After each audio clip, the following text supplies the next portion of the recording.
तब पवन पुत्र हनुमान मुस्कुराते हैं और मन ही मन सरस्वती माता का आभार प्रकट करते हैं कि हे मां, आपका बहुत बहुत धन्यवाद जो आपने इनकी बुद्धि भ्रष्ट कर दी है।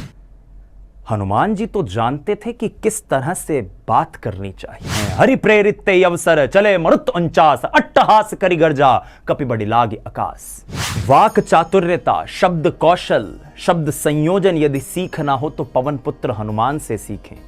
अतुलित बल धामम हैम शैलाभ देहम धनुजवन कृशानुम ज्ञानी नाम अग्रगण्यम सकल गुण निधानम वानराणाम धीशम रघुपति प्रिय भक्तम वात जातम नमामि।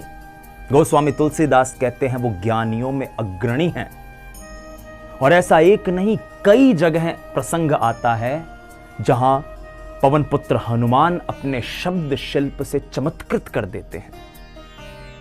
रामचरितमानस में प्रसंग है जब उनकी पूंछ पर आग लगाई जा रही थी, तब रावण कहते हैं पूंछहीन बानर तह जाई ही तब सठ निच नाथई लई आई जिनके कीन सी बहुत बड़ाई देखूं मैं तिनके प्रभुताई। बचन सुनत कपि मन मुस्काना भई सहाय सारद मैं जाना जातु धान सुनि रावण बचना लागे रचय मूड से रचना।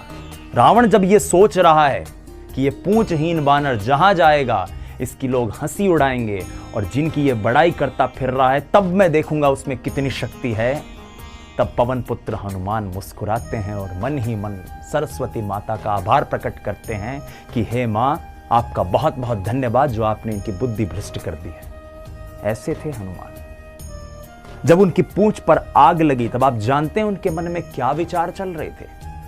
वो विचार ऐसे नहीं थे जो वर्तमान में एक तरह की फूहड़ शैली के द्वारा हमारे सामने प्रस्तुत किए जा रहे हैं।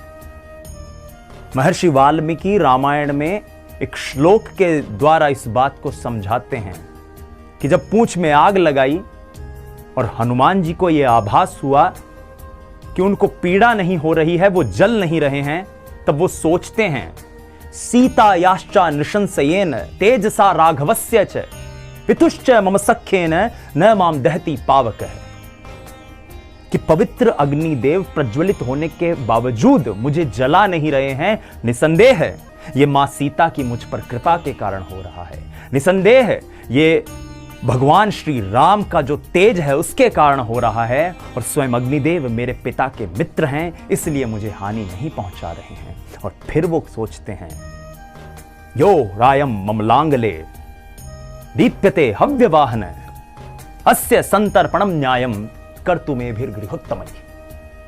कि पवित्र अग्निदेव जो मेरी पूंछ में प्रज्वलित हैं, ये महल लट्टालिकाएं, इनकी आहुति देकर पवित्र अग्निदेव को तृप्त करना ही इस समय न्याय संगत है। और फिर जैसा कि बाबा तुलसीदास कहते हैं हरि प्रेरित ते अवसर चले मरुत 49 अट्टहास करि गर्जा कपि बड़ी लागे आकाश।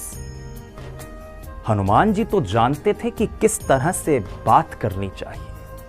उनकी संवाद अदायगी में सदैव एक प्रकार की गरिमा रही है, एक तरह के आध्यात्म का वर्णन रहा है।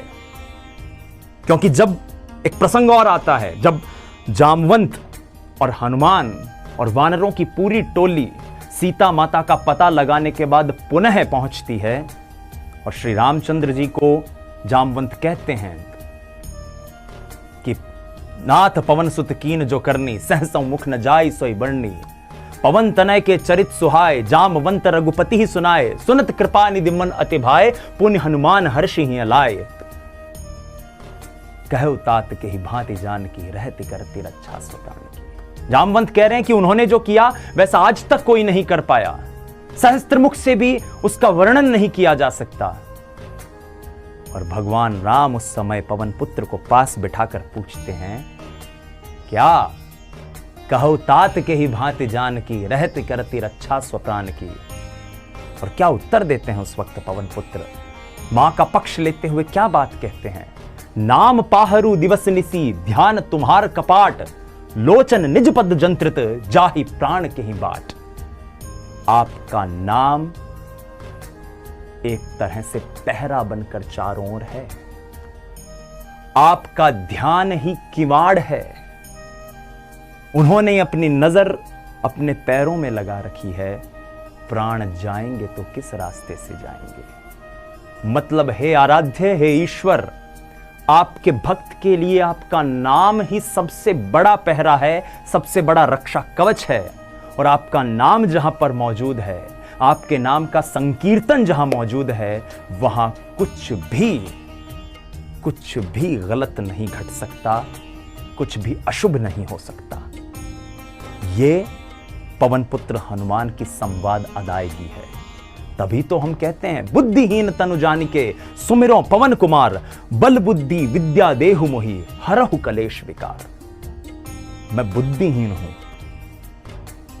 इसीलिए तुम्हारा सुमिरन कर रहा हूं। बल दीजिए, बुद्धि दीजिए, विद्या दीजिए और मेरे मन का क्लेश जो है उसे दूर कीजिए। जय श्री राम।